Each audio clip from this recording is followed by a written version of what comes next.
I am a philosopher, musician, and analyst. My name is André Davis. I've had an idea in my heart for decades that I have kept to myself. Now, I want to share that idea with you. It's no mystery that as humans, we thrive when cooperation is at the forefront of our efforts. We feel a primal joy. In cooperation, we have evidence that we are not alone in this world. Then, why do we recognize and contribute to cooperative community resources so infrequently? Why doesn't this positivity and enthusiasm for positive social engagement remain a priority? Let's answer those questions together. What will it take to empower our communities? Let's learn what it is to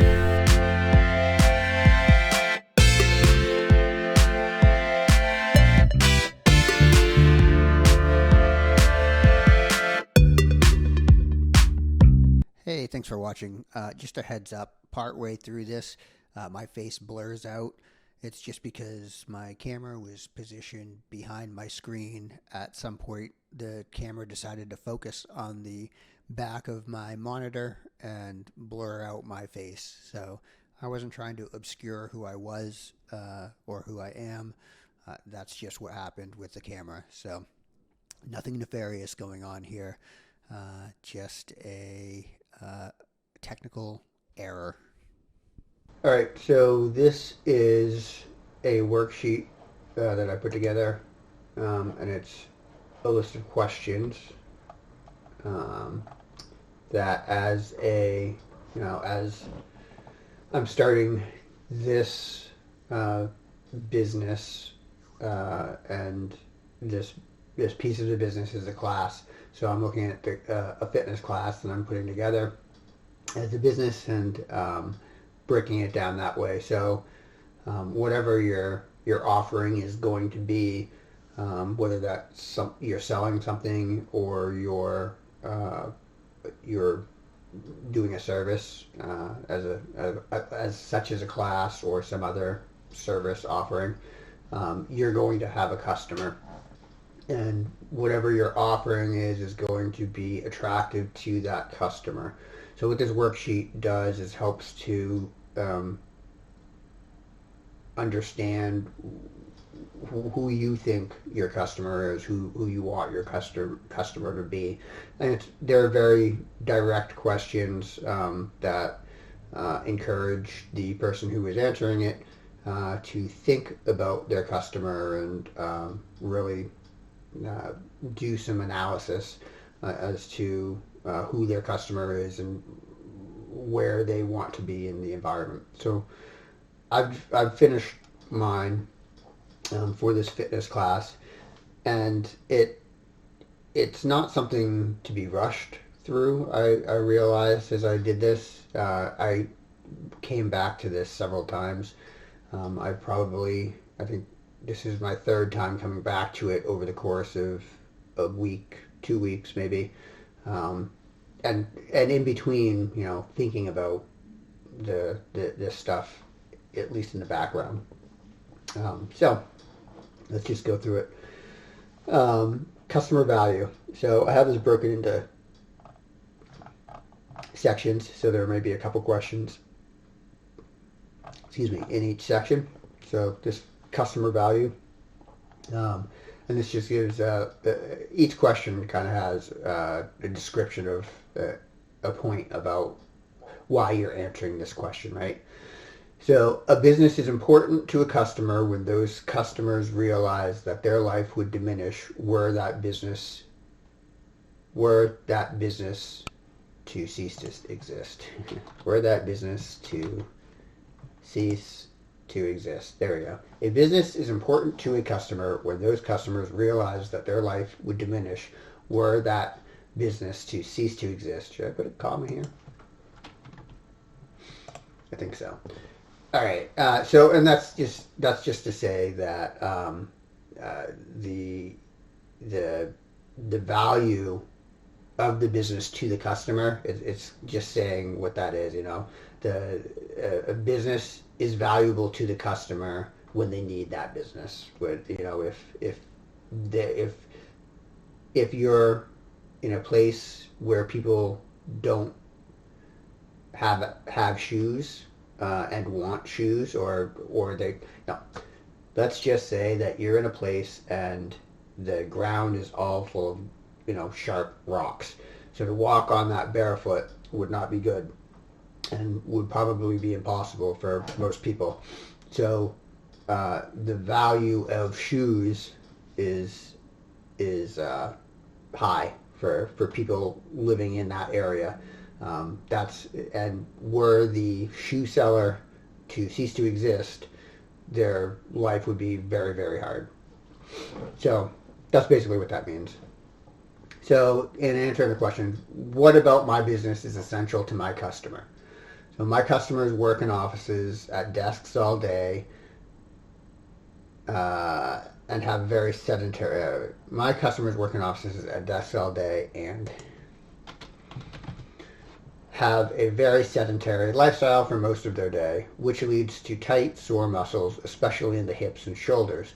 Balancing time outside of the office can be a struggle. My business provides a space to exercise, cost savings to their employer, direction on which exercises to perform, an environment of organic interpersonal engagement, education on body mechanics and capability. What value does my business add to my customer's life?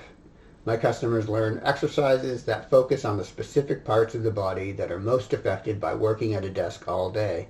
Improved blood flow, flexibility, and mood are the result. As the customer learns to feel freer with their body, they gain confidence in their movement. The stimulation that comes with improvement brings joy to the customers outside of a class as they interact with friends, family, and coworkers. Work relationships are improved through a shared experience outside of the office. My customers can network with others outside of their business, having a common connection of fitness. So I had 2 questions in there about customer value, and I answered them. And they weren't short, quick, single word or sentence answers. They're expressive answers. I put, expanded upon what I thought the answers to those questions were. And it doesn't have to be in a paragraph format. It doesn't have to be properly formatted and word spelled. That's not the point. It's just getting your answer out there and letting your thought flow with it. If it makes sense to put things in bulleted as I did up here, if it's a list type answer, go ahead and do that. And maybe that is more your style. So that's fine too. But the point of this is really just think about these answers. Think about take your time with it. Really dig into it. Really just reflect on it. So then we get into the customer problem. Good marketing delivers value to those who are trying to solve a problem, and comes from the customer's point of view. So this just addresses what the customer is approaching you or any offering because they are solving a problem. That's a frame to put it in. And you're there to solve that problem. So you just have to identify your customers, what problem is it that they're looking to have solved by your offering, and then can your offering meet that need? So we just start. What is your customer's problem? My customer wants to do something that brings physical activity into their lives and has not found a space to discover that activity. They're conflicted with the idea of caring for themselves by meeting the need that their body expresses through discomfort and meeting the requests of others. The effort in taking the time to find time and energy to find what? The effort in taking the time to find time and energy to find. All right, so there we go. The effort in taking the time to find time and energy is overwhelming and sporadically applied. That still could be worded a little bit better, but again, that's not the purpose. I did have to remove that one piece because it made no sense otherwise.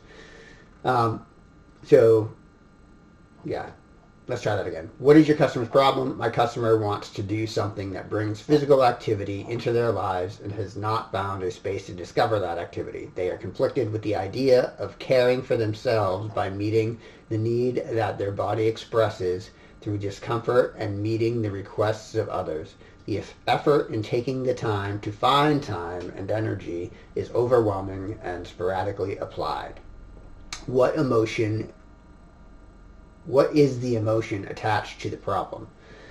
So there, I list out several: fear, shame, hope, confusion, frustration, excitement, anxiety. Maybe this, what are their emotions? Because there's whatever you're offering are most likely going to cater to several emotions as opposed to just one. So what are the emotions attached to the problem? There we go. And then we start talking about the ideal customer profile. So the ideal customer has the right set of problems, the right motivation, the right beliefs, the right circumstances, the right behavior, and the right amount of money. So then this just targets those things. What price range are you presenting to customers? This class is $200. What challenges must be overcome to use your offering? Well, they'll have to schedule their time. So time constraints with scheduling, financial constraints with budgeting, can they afford it? Physical confidence constraints, do they think that they can participate in this class? And that's, I say physical confidence because whether they truly can or can't doesn't necessarily matter as much as whether they believe that they can. What commitments must be made to use your offering? A one-time payment of $200 for each class cycle, travel to class once a week, presence in class once a week for 45 minutes. What risks are incurred by using your offering? Risk of injury during movement, risk of embarrassment, risk of misused time. So, and all of these are just obvious risks. Injury during movement, you never know what's going to happen. And the class isn't it.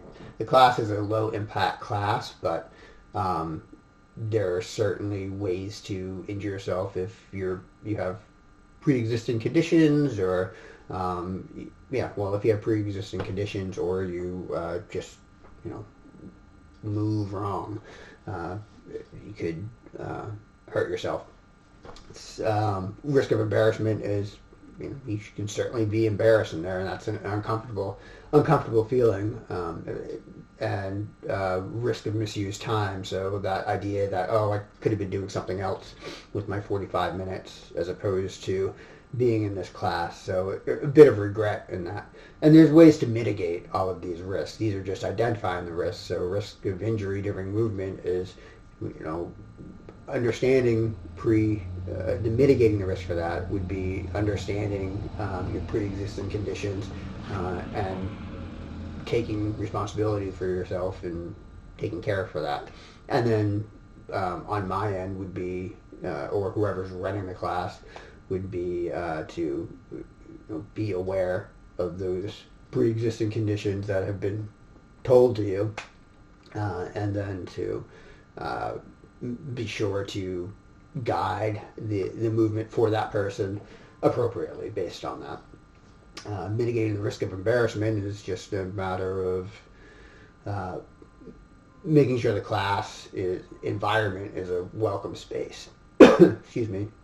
That promotes inclusion of everybody and promotes working together. And then mitigating that risk of misused time is making the experience an enjoyable experience, because I don't believe that you can have many enjoyable experiences that are considered to be misused. So then we get into the customer definition of success. So measuring growth by customer success rather than revenue will allow you to experience greater revenue growth as you cultivate customer loyalty. How does your customer define a successful use of your offering? The customer feels a sense of relief from unwelcome tension while in the class. The customer has awareness of their movement in relationship to their environment. The customer has tracked their experience. How does your customer define a failed use of your offering? So this first section here, that's just defining that success. If they were to, when they walk away from this, what can they say if they had a checklist to say this was accomplished, this was accomplished, this was accomplished? What does that look like? Success points. And then now we look at the fail points, like what's a bad sign? If someone's leaving you, walking away and saying, well, I kind of wanted this, but I didn't get this, or I got this and I didn't want this. How does your customer define a failed use of your offering? The customer does not attend any classes. The customer does not feel comfortable in the class. The customer does not participate in the class. So if they don't attend any classes, that's, that they purchased a product, which would be the class, and if they didn't attend, then it was a failure, because they didn't get anything out of that class. They just gave $200 away, and I'm sure there would be offerings of a refund if that were the case. Hopefully there was, or hopefully there wasn't any reason that was bad news. But anyway, the customer does not feel comfortable in the class. So if they attend the class and they just don't feel comfortable, the class hasn't provided an environment that we're striving to provide, to make them feel comfortable, and to help everybody feel comfortable. The customer does not participate in the class. So you could attend the class, you could feel comfortable in the class, but you're just kind of not doing anything in the class. And that may not be a failure, because maybe it's just the customer is working at their own pace, and just being there, just being in the class is a step forward for them. So that's not 100% the case. But if it's just I don't even know why this would potentially be a case, but if they just showed up and kind of sat in the corner of the class the whole time, as if they were like forced to be there. Especially where we're working with adults, there's no reason why somebody should be forced to be there. But so that would be my failures, my definitions, or how my customers would define a failure. And then the solution promise. This ties into what was asked up here, what the problems are, customer problem. We get down here to the solution and the solution promise. So people purchase your offering to solve a problem that they have defined, and we've talked about that up above. What problems can you promise to solve with your offering? So through the class, I promise to provide a physical activity option, provide a physical activity space, provide scheduled timing of a physical activity, provide structured physical activity programming. So what this is saying is I am addressing all of the problems that were listed in the problems up here. My customer wants to do something that brings physical activity into their lives and has not found a space to discover that activity. They are conflicted with the idea of caring for themselves by meeting the need that their body expresses through discomfort and meeting the requests of others. The effort in taking the time to find time and energy is overwhelming and sporadically applied. That was the problem, and these are the solutions listed: the activity space, the physical activity option, the scheduled timing, structured activity program. So what problems have been solved by your offering? So if you have not given this offering before, this might be a tough question to answer. But if what you're offering has been done. So in this case, I haven't had this class, but I've done these programs with other people on one-on-one basis or in different class settings. So I can answer this question as what problems have been solved by your offering. The classes that I'm doing are bringing in elements that I have seen performed. So pain relief from tight muscles, improved flexibility to reduce injury from sudden movement. And that just means slipping and sliding on the ice. I live up in Maine. It's wintertime now and there's ice on the roads, and walking down the sidewalk, you can slip and slide, and it's real easy if you've got tight hamstrings or something to just kind of pull something because you don't have that flexibility. You haven't practiced using it. So, and then increased range of motion on tight joints. And then we get into customer selection. So customers are abundant, and not all are the best fit for your offering. So what this is saying is, who do you want for customers? And that really in this setting, where I'm going to be spending time with these people and in groups of people, I'm going to be interacting with them. So for me, this is really like, what kind of people do I want to spend my time with? And in this setting, I have to narrow it down a little bit because there's all kinds of things that I could like dump into really the type of person that I want to hang out with all the time. But in this case, who do I want to teach? Like, who is it? Who have I taught before that I really enjoyed working with, and like what qualities did they have? So that is what the most enjoyable qualities of the customer are. And then what qualities of people do you want to avoid? Who are the people that I don't want to work with? Like, what is it about people that I find intolerable? And so it was difficult for me to find that.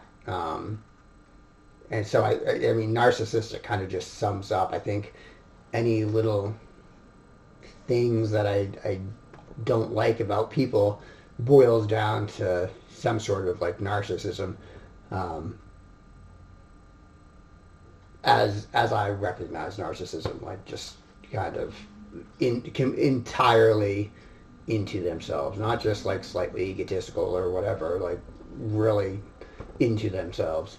But outside of that, I mean, there's not much. What our most enjoyable qualities are interested in connection between the mind and the body, because if they're going to be participating in the class, like I would hope that they have some sort of interest or develop an interest into it, eager to learn new ideas, and creative thinkers. And like all of those make for great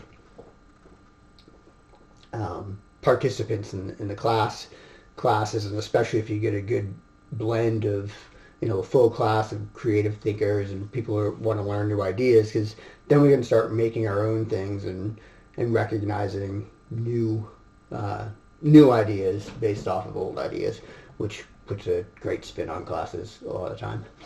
Ideal referral profile. So referrals are more valuable than leads because the cost of delivery is zero and the quality of trust is greater from a known source rather than a stranger with a motivation. So it's just talking about referrals, and it's something that is kind of overlooked, I think. I know when I go to businesses and work with different people, rarely am I asked to give a referral, and if I am asked, it's through some strange process not strange process, but some electronic disconnected process that I'm not really connected to. Like when I give a referral that way, like if I'm at the kiosk for a grocery store or something, and at the end they say, "Would you like to rate us?" At 5 stars or whatever the case may be. I feel weird doing that. and I typically skip those. But if it's a genuine referral, if I've talked, when I have had interactions with businesses and worked with people and have been asked like, hey, could you refer, or would you mind filling out this form or whatever, I don't mind doing that. Like I'm there and I'm really excited and in the moment with that person. So that's just something about referrals and where we're at with it. So what do you want your customer to say about your offering? So the classes are the most enjoyable part of my day. I leave the class feeling refreshed and wanting to come back. The work I do in class is fun and energizing. I discovered more about my body's ability going through this class. So all of these things are just things that I would love someone to say about the class. Like I haven't had anybody take the class yet, so I don't know what they're going to say. But in my if I'm envisioning the newspaper article front page, the class, that was amazing, and these are all the reviews. This would be it. So, and I could make a longer list if I wanted to, but I didn't want to pat myself on the back too much in a hypothetical world. So then going on, so that's what they're saying about what you're offering. What do you want your customer to say about you? Andre is a wonderful person to work with. His knowledge comes from experience, and I trust Andre's advice. Andre recognizes my unique need and helps me find my own ways to work with it. This was weird for me to use to talk in the third person, and I almost didn't do that, or at least put my name in, and just use he instead. But I found once I switched it up to put my name in there, I tried it this way. It's a lot more powerful because it's self-affirming, really. None of this stuff is a lie about me. This is what I would imagine people think about me from my experience and feedback with regard to this class offering. I've taught people before, and I've received feedback and along these lines. So this is what I think about myself, and it's as you write these things, it's important to like write good things about yourself. It's easy to beat up on yourself. It's sometimes difficult and worth the effort in writing good things about yourself. So a little bit of self-affirmation as you do that. And if for some reason you're struggling to think of those good things, maybe reach out to somebody and ask them, their advice, not their advice, but their opinion. Instead of phrasing it as a critique, what are the bad things? Ask what are the good things. What is it about my if I was to do this, what is it about my teaching that you enjoy? What is it about what is it about the questions that I ask that make you think more? So that's the way to get over that if it's difficult to write nice things about yourself. What do you want your customer to say about your business? So we talked about the offering, which was a class. We talked about you, which is you. And then this is the business as a whole. So the whole, your brand, basically. The value of this class is amazing. The communication was prompt and excellent, having addressed my need. It's great to see a business contributing to the community as directly as they do. So these are just, again, same as the what does the customer have to say about your offering. Same idea with what they say about your business. I'd love for people to say these things about my business if they're going to say anything about the business. So, and those are just a few examples. You can bring the list on and on. So, and then finally, not finally, sorry. And then we are onto offering perception. So a full journey of your customer is to be aware of your offering, to trust your offering, to like your offering, to accept your offering, to refer your offering, because the referrals, what we talked about a little bit, and then to purchase your offering or other offerings, which they also refer. How do people know your offering exists? So how do they know? Direct mail to HR representatives at local businesses, Facebook posting, an Instagram posting, a LinkedIn posting, a pamphlet to student parents, and a pamphlet to adult class students. So these are just all ways in which I haven't set up yet. I'm in the process of doing that, but these are the ways that I'm marketing my class. I've got a mailing to send out to a targeted audience. I've got postings that I need to design and post, and then I've got another couple targeted audiences that I need to specify my messaging to. But that is how I'm going to get the word out. What makes my offering more trustworthy than competing offerings? And so this question sets you up to really figure out like what you're gonna put in your marketing, like how you're presenting yourself. What is it about whatever it is that you're offering that makes it more worthwhile than the competitor's offering, if there's a competitor in your class. And so, more trustworthy, André and Nolan have taught adults and kids with an individualized approach while emphasizing the model requirements. André has worked in office settings for decades and has successfully implemented the activities he demonstrates in his own life. Those are what I have for, okay, these are the merits of the class, I would say. Perhaps the people who are also offering classes advertise that as well. It doesn't matter. This is what you have, and then as time goes on, if you can compare and you really get into the I don't know, competition of it all, then you can start adjusting as need be as you do more research. But that's that. How do you prompt your customer for referrals? So like how is it that we're saying, how is it that we're telling the customer that it's very important that they refer us if they like us? So participants receive a referral token after each class. Participants are asked for reflections of the class after each class to be potentially used as testimonials. So the referrals and the testimonials are essentially referrals, but just more public.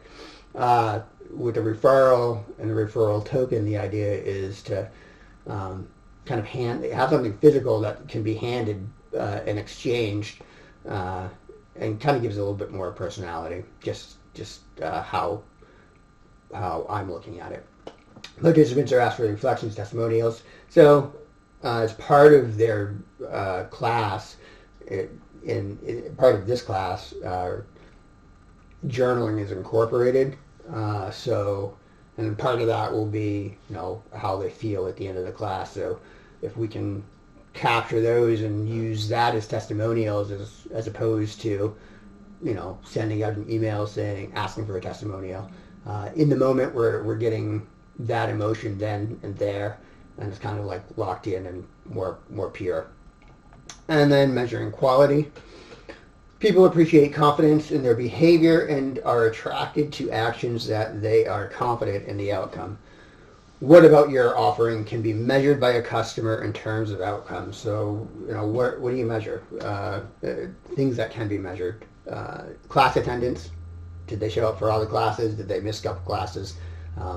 Their class attendance is a measurement.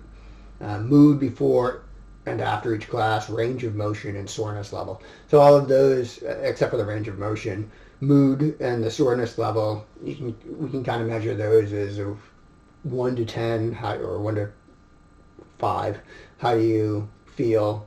Good mood, bad mood, or sore, not sore in different areas, and then how it is after, and then over the time, you can kind of track that way. Range of motion, physically, if somebody is restricted and one of their goals is doing a bigger split, let's say, we can measure that.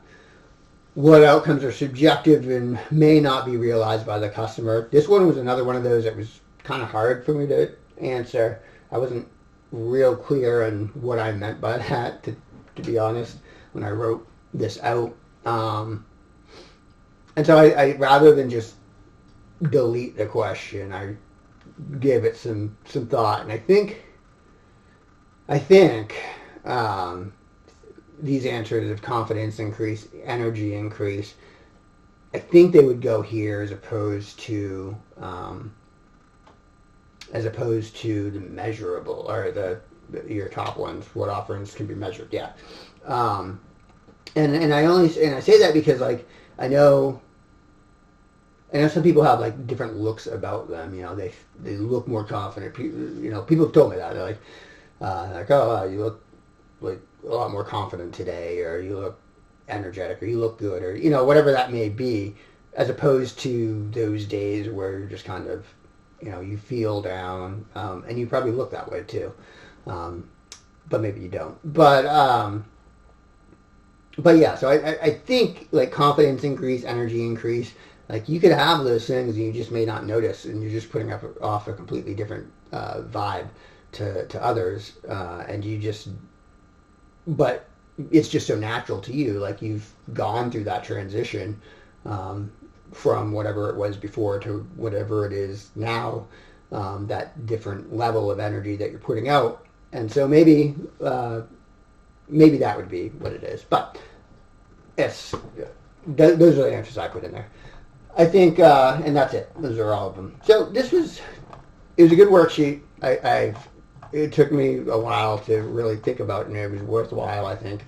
Um, and yeah, I recommend going ahead and if you want a copy of this worksheet unfilled out, I can certainly send you one. Just send me a message, and I'll get that over to you. Um, and yeah, I mean that's about it. And then also, yeah, if you have any thoughts on the questions, what would you know add to it, and what do you think about this one? The you know what outcomes are subjective and may not be realized by the customer. Um, you know, do you agree with what I had for thought on that, or what would you put? Is that question even relevant? All right, bye. Hey, thanks for watching. Like, subscribe, and go ahead and check out more from the $1,000,000 Fist playlist.